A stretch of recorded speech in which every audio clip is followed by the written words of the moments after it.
First story is titled, Am I the a-hole for saying I no longer trust my brother or his wife around my kid? Okay, so you'll need some context here first. I am a single father to a 5-year-old son and his mother isn't involved. She was incredibly manipulative and verbally/emotionally abusive. For a few reasons, the courts awarded me full custody of our kid.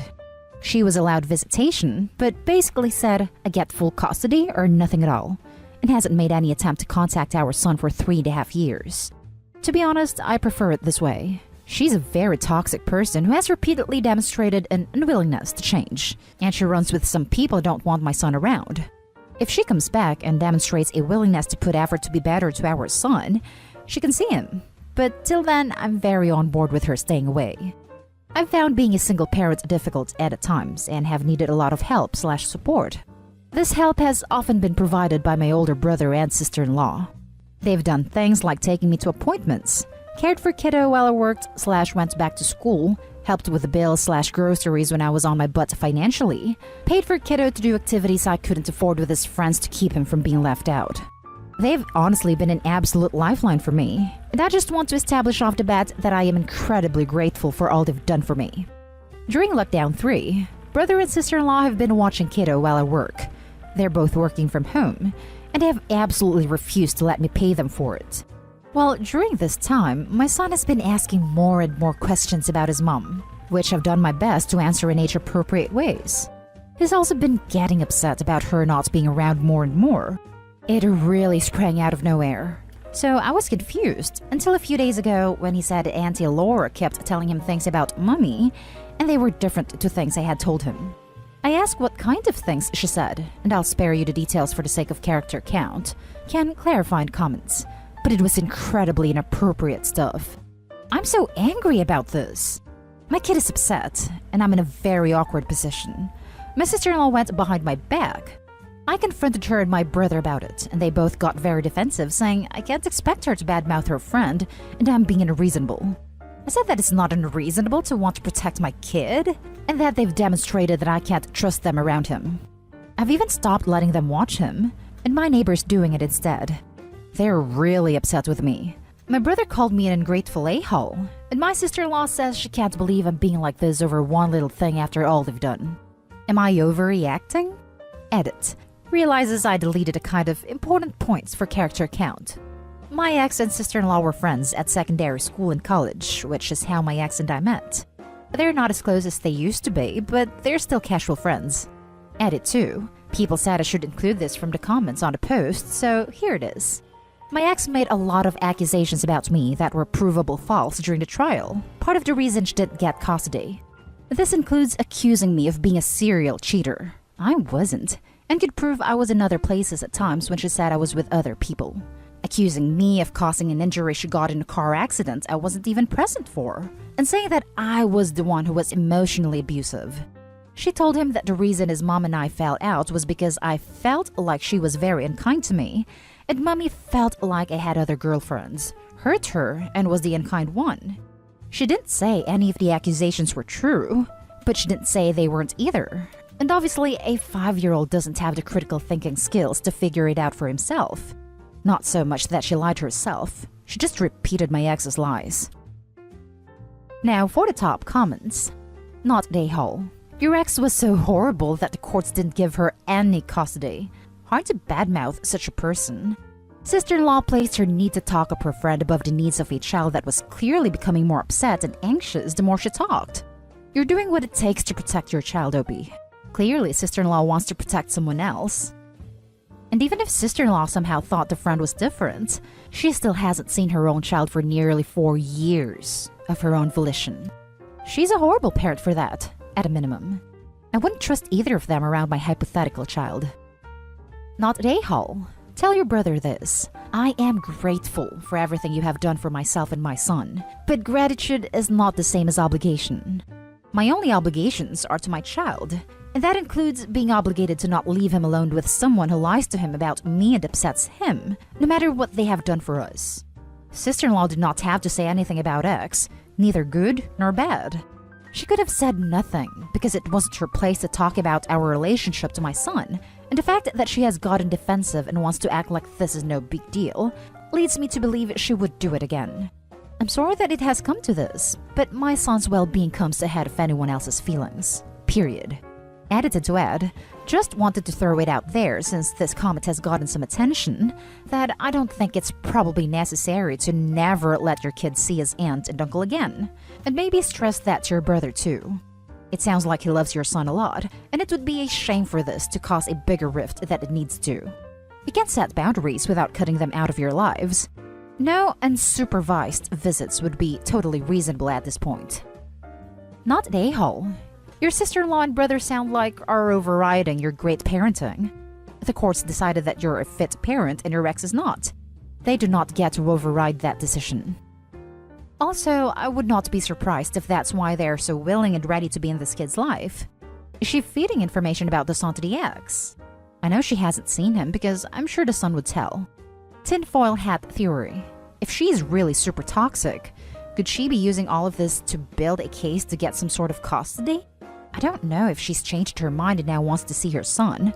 Saying that other people are the primary caregivers paying for stuff and activities could be a way to prove he isn't fit.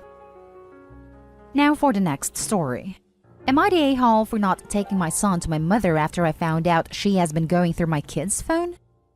So, a bit of context. I, 36 female, have never been close to my mother. She was verbally and emotionally abusive, constantly disregarded my privacy and got mad at everything I did. When she found out I was a bi at the age of 17 by reading my messages, she kicked me out. I went no contact for quite a while until I had my son, now 15 male.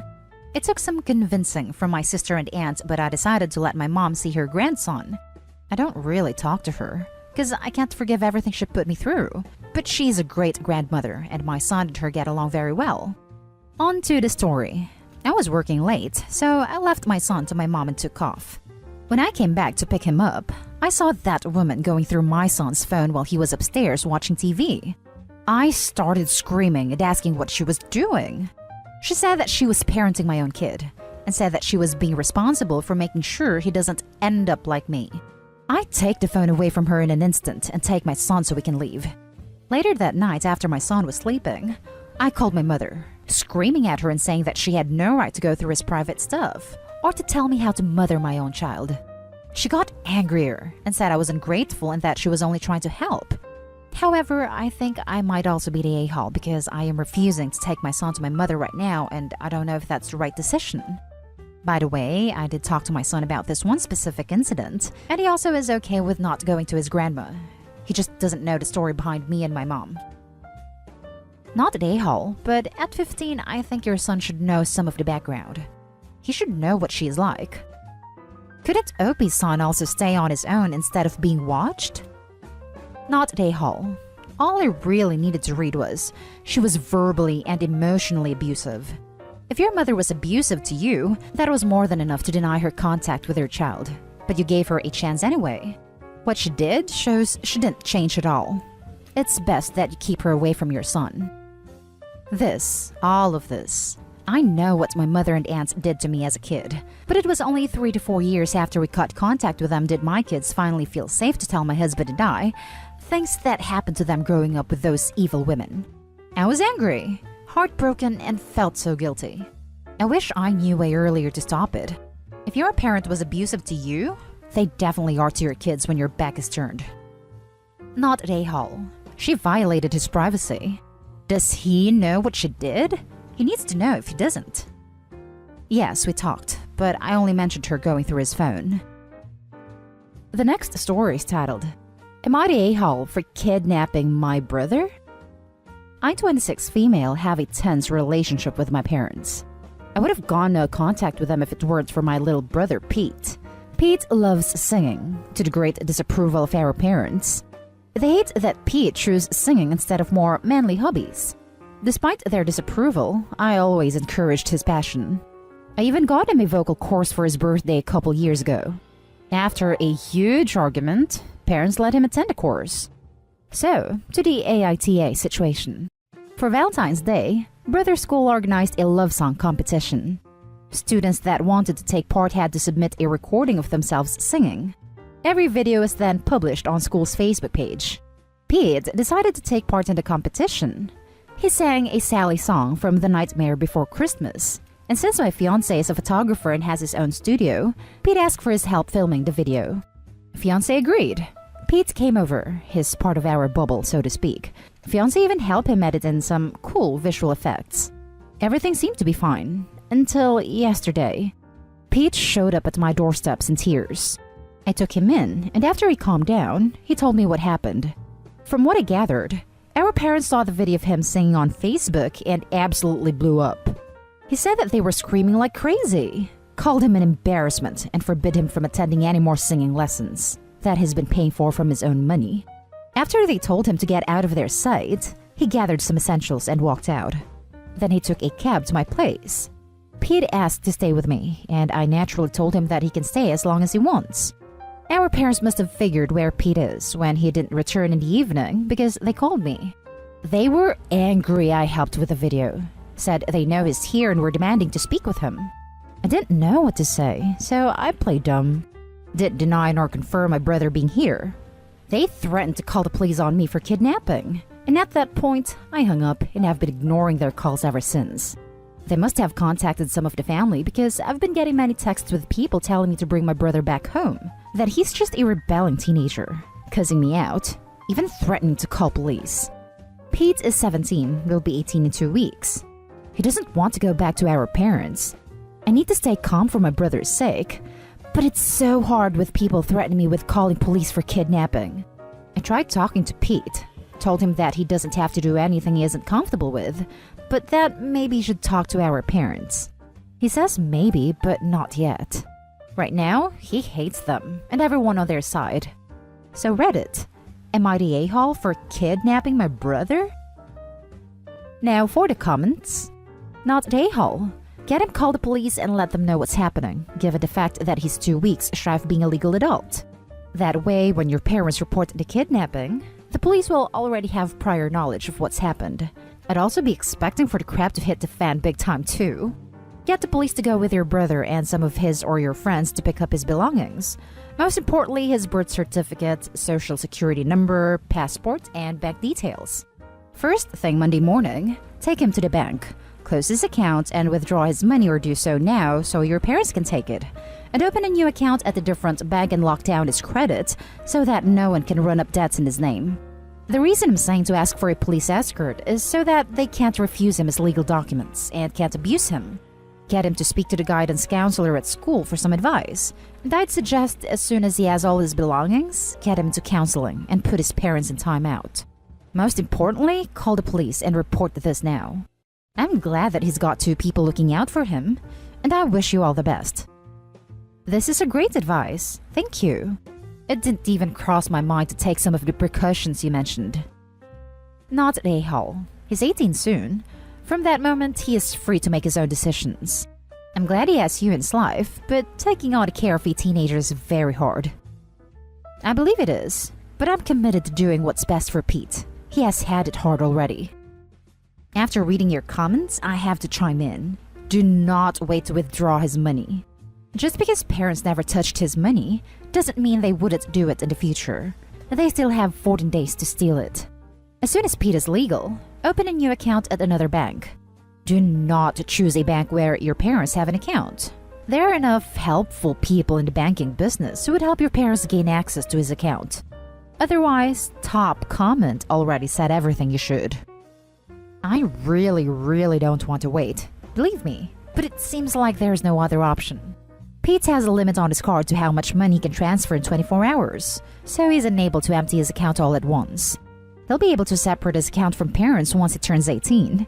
Tomorrow, we'll be calling a bank to find out if there's a possibility to secure his money in any way. Now for the last story. Am I the a-hole for asking my daughter if she was imagining her symptoms? 2 years ago, my ex-wife and I were going through a divorce that was made tough by the fact that our son, then 15, was dying of a brain tumor.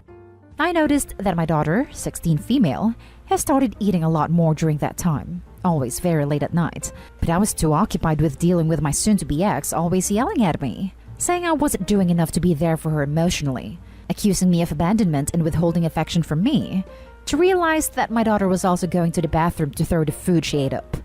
After the dust from the divorce cleared up, I found out about my daughter's bulimia from my ex-wife. My daughter told me she felt like her mind at times compels her to feel like she needs more and more food. After the talk and time had passed with my daughter adjusting to her new normal, I thought that she wasn't throwing up anymore. However, in the past few months, my daughter had admitted to feeling stressed because her mother was crying every day because they were approaching what would have been her brother's 18th birthday. My ex has also been stressed about her underwater mortgage. Yesterday, my fiancé and I had driven up to her vacation home for our planned Valentine's Day staycation. I get a call from my ex-wife saying that my daughter has been suffering from heart palpitations and was feeling faint, so she was admitted to the hospital. A few hours later, my daughter called and talked to me about her symptoms over the phone, saying she felt she was having a heart attack and said that she had started binging and purging again recently. A lot of the symptoms she was talking about I thought could have also been caused by an uptick in negative emotions. My daughter was bulimic before the past couple of months, and she herself said a lot of her physical needs came from her mind first. My daughter then asked if I could come see her soon, and I reminded that I had planned this with my fiancé for a while now. My daughter sounded upset and said she really wanted me here, and I was suspicious that she subconsciously wanted to sabotage any plans I had because she was in an emotional roller coaster over her late brother's upcoming 18th birthday. I asked my daughter if she by any chance was imagining all her symptoms.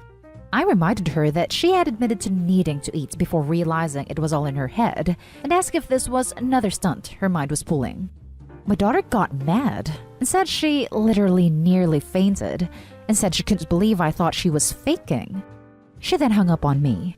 Later, my ex-wife said hospital recommended her to a bulimia treatment program, and doctors said she risked a cardiac arrest if she continued her habits. Am I the a-hole for being suspicious that my daughter was just jealous of my current happiness and trying to get attention for it? From the literature on eating disorders, I saw part of it was about attention. You refuse to believe your minor daughter said she was feeling ill, who has a diagnosed eating disorder. And when doctors did confirm she was risking cardiac arrest, you were asking if you were the a-hole? That you think it has to do with your happiness? Yes, you're the a-hole. Eating disorders are the most deadly mental illnesses due to the heart problems that they cause. And Opie asked if she was imagining her symptoms. Unbelievable. Opie, you're the a-hole. It's nice that the impending anniversary for your son's death did nothing to interfere with your romantic weekend getaway, not being there for your fragile daughter. You're the a-hole. This is where I couldn't believe Opie didn't even think about his son. How does that not affect him too? You're the a-hole. Big time. I would get banned if I said what I wanted to. Hope you enjoy a fake holiday while your child suffers in a hospital.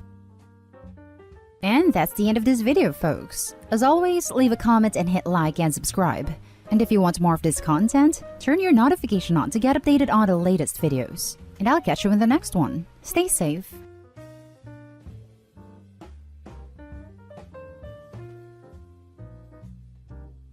Am I the a-hole for telling my ex's sterile affair partner to have her own daughter if she wants to share cheerleading with one?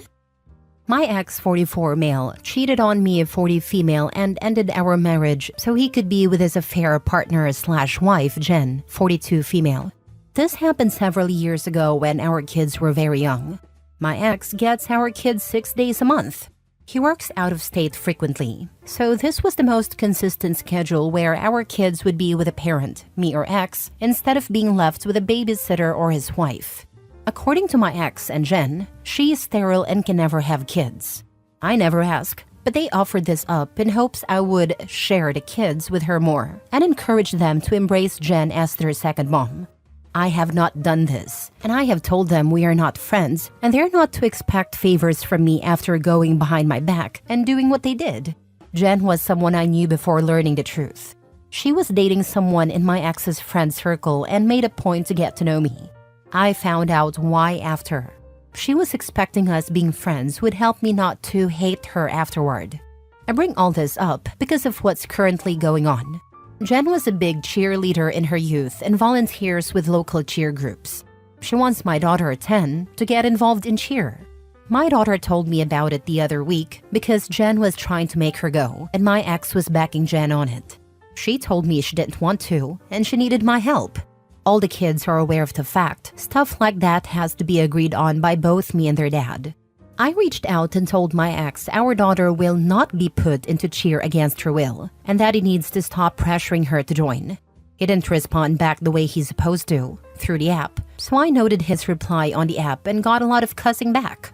Jen tried to call me, but I didn't answer. She approached me a few days later while we were in the same store, and she told me I can't keep punishing her by depriving her of my children. She said she's been in their lives since they were little, and she has every right to bond with them and share stuff with them like that. I told her she does not get to force my kids into stuff like that against their will. I walked away, and she followed me around for a bit and told me how it was her dream to share cheer with a daughter and all the crap that I don't care about. I told her she should have a daughter of her own if she wants to share it, and leave mine alone. She stopped following me after that, and I heard from my ex a few times after, saying I was cruel to say that to her when I know she can't have children. Am I the a-hole? Now for the top comments. Not the a-hole. I love it when people think they can force kids to do stuff. Forget adding the affair into the mix. I don't know everything about the app you mentioned, but you might want to add what happened at the grocery store. Keep documenting the harassment and pressure they're putting on you and your kids. They can figure out a different way to play house.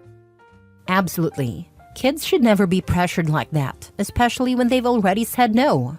Adding the grocery store incident to the app is smart. It's always good to have a clear record of what's happening. They should know that children are not extensions of themselves or tools to fulfill their own unmet needs or desires. Not a-hole. Not only was your ex a trash husband, he's also a trash father for allowing his affair partner/wife to inflict her motherly desires on your children. It's been a problem in so many ways. It's all documented though, so at least when the kids get to a certain age, if they want to see him less, I'll have documented proof of the problems. You and your children owe this woman nothing. Good on you for protecting them. As a cheer mom for almost a decade, do not allow her to push your daughter into cheer if she's not interested. It's a dangerous sport, and one of those where you either love it or hate it. My daughter was the former and went hard until she graduated. She got injured so much. Oh, and it's wildly expensive. Not the a-hole.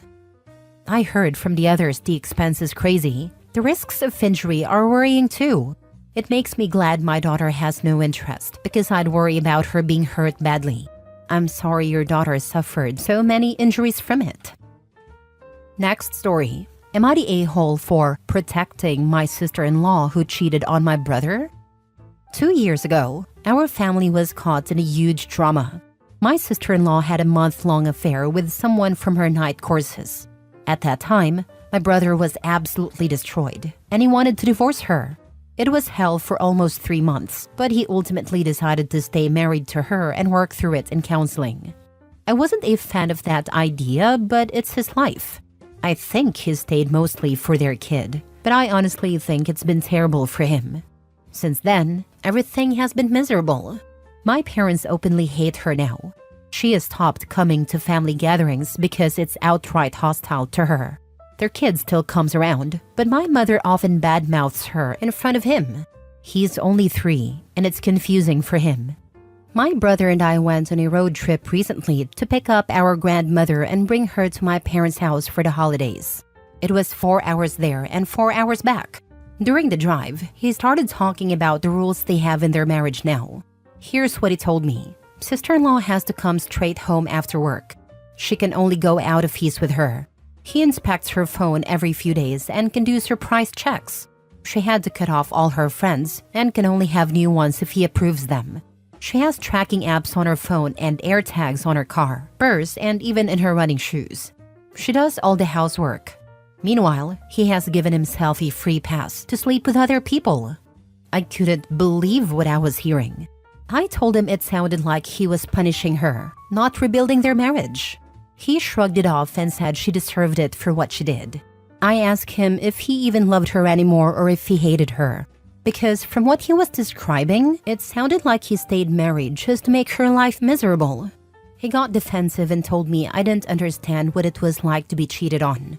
But I do. I've been cheated on, and it was devastating. I separated, and now I'm happy because I didn't want to live in misery with someone I couldn't trust. I told him he wasn't just making her miserable, he was making himself miserable too. He is poisoning everything for both of them, and their child will be stuck in the middle. I asked him if he would prefer to separate, co-parent, and move on to find someone he could actually trust. I said it would be better than living in this constant resentment. He didn't want to hear it, and said I should mind my business. When we got to my parents' house, I asked to speak with my sister-in-law privately. I wanted to see if she was okay because this sounded awful. She broke down crying and admitted she feels trapped but is staying for their son. She begged me not to tell anyone, so I promised I wouldn't. Later, my brother found out we had talked, and he got furious. He accused me of protecting her and interfering in his marriage. My parents agreed with him and said I should have stayed out of it. They think she deserves everything she's getting for what she did. I feel like this is so toxic for everyone involved. No one deserves to live like this, not even someone who made a bad choice/decision. Their son is growing up in the middle of this disaster. I just don't see how this is good for anyone. Am I in the wrong for saying something? Should I have stayed out of it? Both are idiots. She could also ask for a divorce and move on. This way, all the little son learns is what mistrust, resentment, and hate in a relationship mean. And you are right, he's also punishing himself. He'd rather live in hate than move on and find peace and happiness, and his hate will follow their son's life. We all know that parents are the main cause of all the trauma in adult life. Everyone who goes to therapy figures out that their issues lie mostly in their childhood. And your parents also add to the boy's conflicted view of women. How will the boy respect women when all he sees is that they deserve to be punished? Even when you don't fight in front of the kids, enough studies show that kids can feel the thick air. He is destroying his son by staying in this environment. But yeah, let's live in the illusion that living with a person you hate is better for the child than living in peaceful households. Yeah, she definitely could, but she is also a coward, or else she would not have cheated. However, I do not know how safe my brother is at the moment. It would not surprise me if he had held something over her head, like child custody or something like that.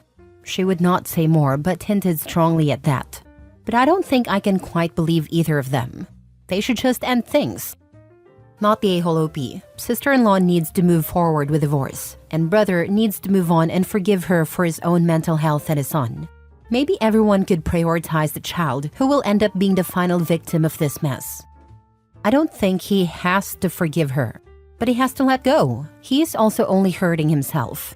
Like one day he is going to wake up and hate her even more because he spent his life hating her. Next story. Am I the a-hole for dismissing my in-laws to attempts to convince me to follow their family baby naming traditions? My husband and I, both 20s, are expecting our first child, and we have decided not to follow his family tradition of using family first and middle names for our baby. We both have our reasons. I don't have a family. I was a foster kid. My birth family is terrible. I never found a forever family in the system. My husband said it would feel weird to pick from just his side, especially since the baby will already have his last name. He doesn't want it to seem like I'm unimportant. And I appreciate that because it does make me emotional when I think about having to say we named our kids after a family but only from his side. It would just add salt to the wound of being unwanted as a kid. My husband's reason is that he would be under tremendous pressure to choose names from his mom and stepfather's sides of the family rather than from his late dad's side. While he would prefer to use names from just his parents' sides, it would be a big deal to leave others out. This is especially sensitive because there was already some drama over our last name. His name was changed to his stepfather's last name when his mom remarried, but he changed it back as an adult. That was a very sore point for them, and he doesn't want to juggle their feelings when we're supposed to be naming the children as a couple, not based on his family's preferences. The news got out because a relative wanted to use the name of a recently deceased family member for their unborn child. Our baby is due first, and a relative wanted to check if we were planning to use the name. My husband said it was fine, but a relative kept asking if we might change our minds. My husband reassured them that we weren't using a family name at all. This was kept quiet for several weeks, but then the relative blurted it out during an extended family dinner. My husband's family acted like the world was ending. I know my in-laws feel strongly about this, but I thought their reaction was an overreaction. They try to change our minds, and my husband's mom and stepfather were especially outspoken about how much it meant to them, and how they felt my husband should follow the tradition for the kids. I told them we were the parents and didn't want to, but that wasn't good enough, according to them. Over the holidays, they kept trying to approach me about it, and I said I was only talking names with my husband. They didn't give up and tried to convince me that it would be good for the baby, and that I should want to use family names. I told them to give up because I wasn't listening and wasn't going to listen. They told me it was rude to dismiss them like that, when they were only trying to be caring grandparents. They also said I should be grateful they want us to keep the tradition. My husband told them to leave me alone and we needed some space if they were going to keep acting like this. Am I the a-hole? Now for the comments. Not the a-hole. This is a decision between you and your husband. Personally, even after the name is decided, I would not share it with anyone until after the birth. It will just result in more hounding/insults due to them not approving. Agreed. The constant "but we have traditions" pressure is a lot. At the end of the day, it's you and your husband's choice, no one else's. He said we were the parents and we didn't want to, but that wasn't good enough, according to them. Well, they're wrong. It's your choice. You have valid reasons for not wanting to follow their tradition, and even if you didn't, it wouldn't matter because you're the parents. I'm glad your husband is being supportive, and I hope his parents come to understand that it's not their decision to make. Only trying to be caring grandparents? BS. More like only trying to be controlling grandparents, not the a-hole. And doing it for the kids and it would be good for the baby. Like it's a name. You're not giving your kids a superpower. They will survive not having the same name as the rest of the family. They act like they paid for these names and trying to make sure they got their money's worth. I never thought of it that way, but you're not wrong. It would make more sense if people had to buy names and you wanted to get the most out of your money. Last story. Am I the a-hole for reminding my stepmother that she chose to not be a grandmother? My father married my stepmother when I was 20. She had 2 young teenagers at a time, whom I have always referred to as my step-siblings. However, because of our ages and the fact that I never lived with them, we were never particularly close, although we get along just fine. When I was 30, I had my first child, and I asked my stepmother what she wanted to be called by my son. She did not want to be any form of grandmother, and instead just wanted to be called by her first name. Let's call her Nancy. My 3 children are now young adults, and have never really had much of a relationship with Nancy, aside from seeing her as Gramps' wife. Everyone gets along fine, but she has never treated them as grandkids. That was her choice. Over the years, she has mentioned how she can't wait to be a grandmother. It's her dream. My step-siblings, Nancy's children, are both in committed long-term relationships and have chosen not to have children. I am now 53, remarried to a great guy with 2 children of his own, young adults. The oldest is getting married soon and can't wait to have kids. We were all chatting about this at Christmas, and I mentioned that I couldn't wait to be a grandma. We talked with my stepdaughter about what her mom wants to be called, what I'll be called, etc. My kids consider their step-siblings family and vice versa. We rarely even use the step part. I plan to treat all my grandkids the same, whether they are technically my step-grandchildren or not. Later in the day, I walked into the room where Nancy and my stepdaughter were chatting and overheard Nancy say how devastated she is that she never had any grandchildren and how it was something she had always dreamed of. My stepdaughter said, "I'm confused. Don't you have 3? Nancy responded and said, "No, they're not mine. They're my husband's." At that point, I spoke up and said, "They could always have been yours too, but you didn't want to be their grandma." Nancy didn't say much, just, "I know, but it's not the same." I then told my stepdaughter that it was all the same to me, and she hugged me. The next day, my dad called and said that I hurt Nancy's feelings, and that I should have said something way sooner if I wanted the kids to call her a form of grandma. I responded that it wasn't an issue for me, it was her choice. I was just pointing out that she could have had a role, and she chose not to. But I also mentioned that it hurt me that she now complains that she never had any grandchildren. Just a difference of opinion, I guess. Am I the a-hole here? Should I have just kept my mouth shut? I hate that I hurt her feelings, but I wanted to be clear to my stepdaughter that I didn't share the same feelings. My dad says that Nancy felt I was rude for calling her out, but I think I was just defending how it played out and how I hope it plays out differently with my family. Am I the a-hole? Not the a-hole. Nancy made her choices and now she regrets them. If it's uncomfortable for her to be reminded of that, it's on her to deal with. As I often say, she booked that trip herself. Your stepdaughter is lucky, and so is your soon-to-be grandchild. When my mother met my father, she had 2 little boys. My grandma just considered them more people to love. This was my mom. I'm the black sheep of the family. She cut me off for getting pregnant too young, 21, saying she was too young to be a grandma, and didn't speak to me for 15 years. Now she's all, I can't wait for grandbabies. Then my golden child sister decided she's child-free. Suck it, Shirley.